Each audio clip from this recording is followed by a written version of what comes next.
In this video I'm gonna show you how to create this miniature effect using Photoshop. So let's get started.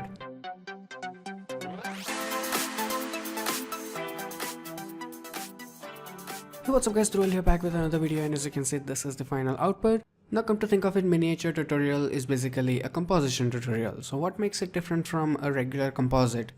And that is selection of your background photo.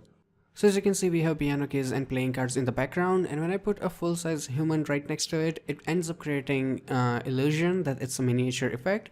And after that I just added some particles and some color correction and color matching and all that stuff. So we will see how to do all of that in this video. So I'm gonna go to File, Open, and select the background photo here and open it. Now first of all, I don't need entire photo, so I'm gonna go and select my crop tool and crop it from a corner. Something like this, and as you can see my delete crop pixel is off, so I don't delete the image, and I think this looks good enough. And I'm also gonna crop it a little bit from the bottom, so something like this, and confirm it. So this is ready, and now I'm gonna do one color correction for the background and then we will add the model. So for the background I'm gonna go and create new adjustment layer and select a selective color. In the selective color, I'm gonna go to blacks, and here in the blacks, I'm gonna go and put it -7. So we have a bit more haziness in the shadow because I'm gonna go and add more contrast and gradient later. So I'm gonna make it a bit lighter right now. So now let's add the model. I'm gonna go to File, and this time I'm gonna select Place Embedded and select my model, place her, confirm it. Now first of all we need to remove the background, so I'm going to select my right click quick selection tool, and I'm going to make a quick selection, and I'm not going to spend too much time doing the details, and make sure you are on the plus option here and then do the selection. So I'm going to not go into a lot of details, just basic selection. And as you can see we need to remove it from here, so this time I'm going to go to minus and then go and remove it.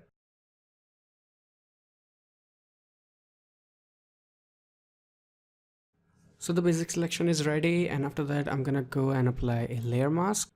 But now if I zoom in, as you can see the hair, they look terrible, so I'm gonna right click here and select and mask. And here I have my the refined brush tool selected, the second one, and then I'm gonna go and paint on the edge of her hair, and the Photoshop will take care of everything else. So just go and paint on the edges properly. So as you can see, this was the original and this is the after. Looks a lot better. Then go and hit OK. Let's zoom out a little bit, and I'm gonna make the model smaller. So press Ctrl T, hold your shift key and make her smaller, something like this. I'm gonna go and put her here.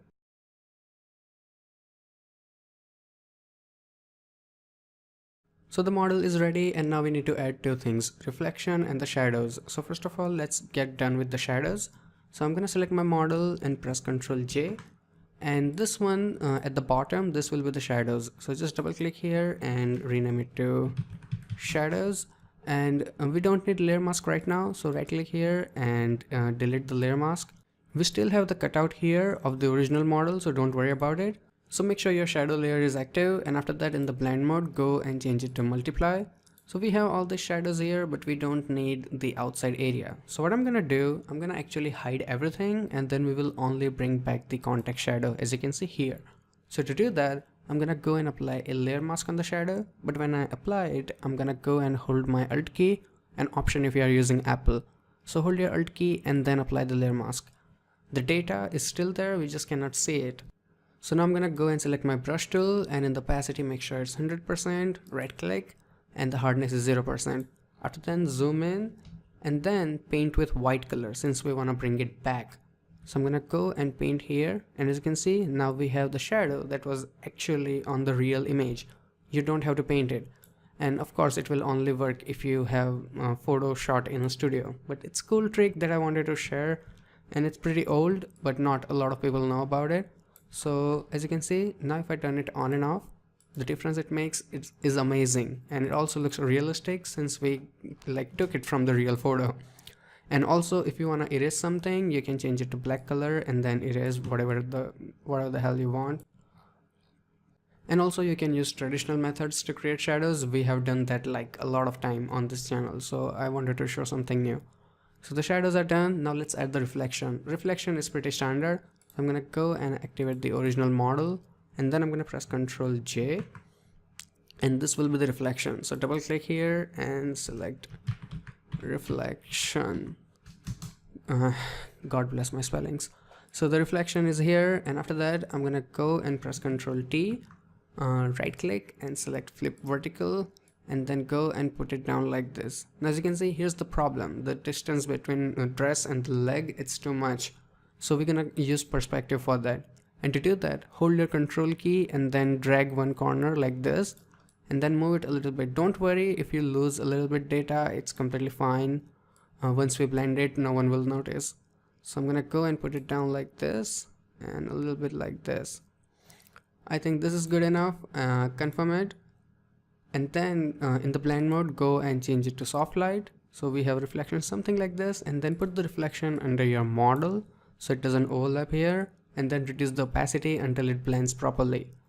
We don't need really strong reflection, just a little bit something to make her more grounded. So I think this looks fine. At 30% you can keep it whatever you want. So the basic composition is ready, and now we will do some color correction, and I will start with the model. I'm gonna go and activate the model, then create new adjustment layer and select selective colors. And before I do anything, I will turn on the clipping mask. So turn it on, so when I change anything, it will only stay on the model. So first I'm gonna go to my blacks, and in the blacks here I'm gonna go and add 6 points. We need to add a bit more contrast in the shadows. I will show you why.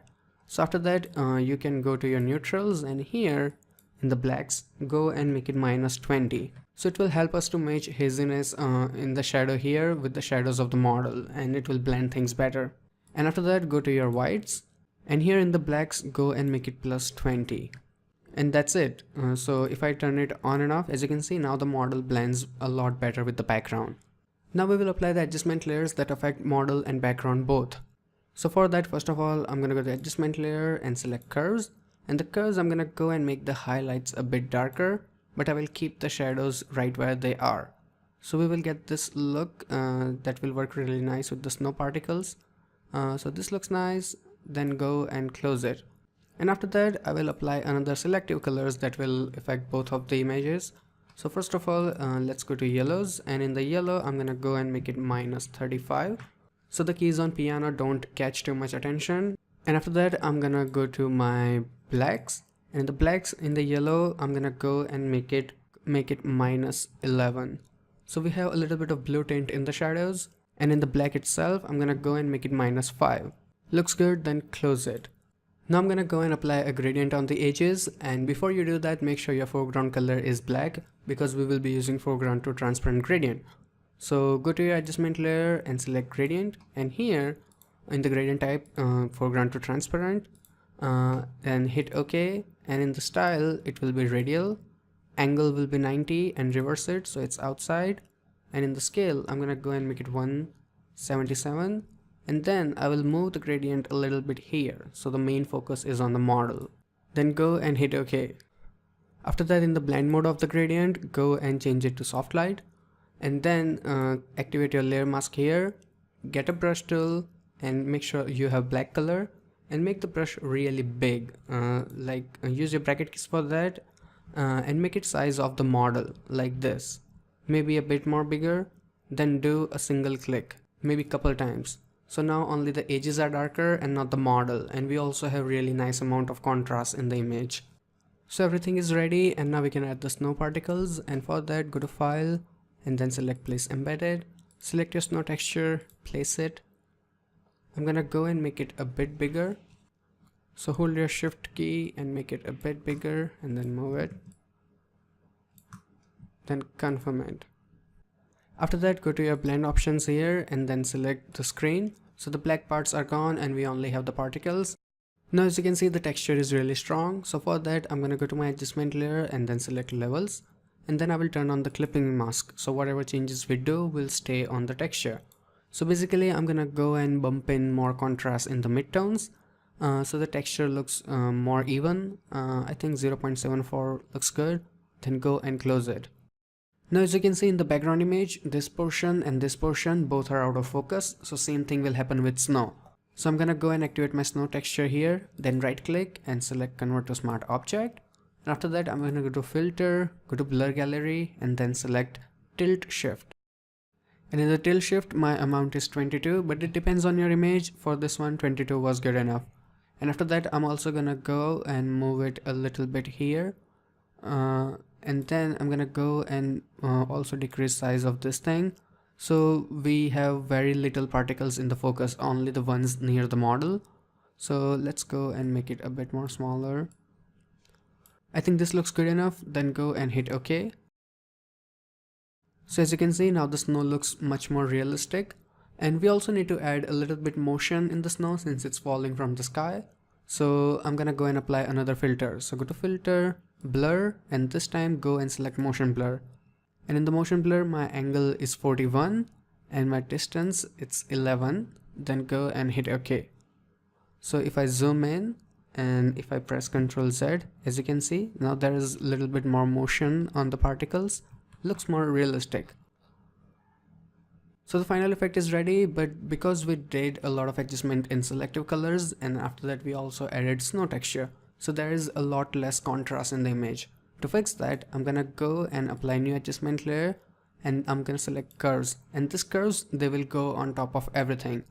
And then I'm gonna go and bring down a little bit more contrast in the shadows somewhere around here, and then I will put a dot here so the highlights don't get affected too much. So I think this looks good enough, then go and close it. So the final effect is ready, but I think we did a little too much in the tilt shift blur. So to fix that, this is the benefit of using smart objects. So I can simply just double click on the blur gallery here. The box will come up, simply hit OK. And here I think I don't want this much fading, so I'm gonna go and put it a little bit here. And then I'm gonna keep it on the top here and then bring it down slightly here. So these particles, they are not blurred too much. So I think this looks better. Then go and hit OK. So let's press Ctrl Z and look at the after before. So now these particles, they are also in focus and they look better. So this is the biggest benefit of working with smart objects. So that's it, and this is the final output, and of course you can modify it however you like. So I really hope that you guys learned something from this video, and if it did, hit that like button, and if you have any kind of questions or suggestions, ask me in comment section below. So till then, goodbye, take care, and have some fun with Photoshop.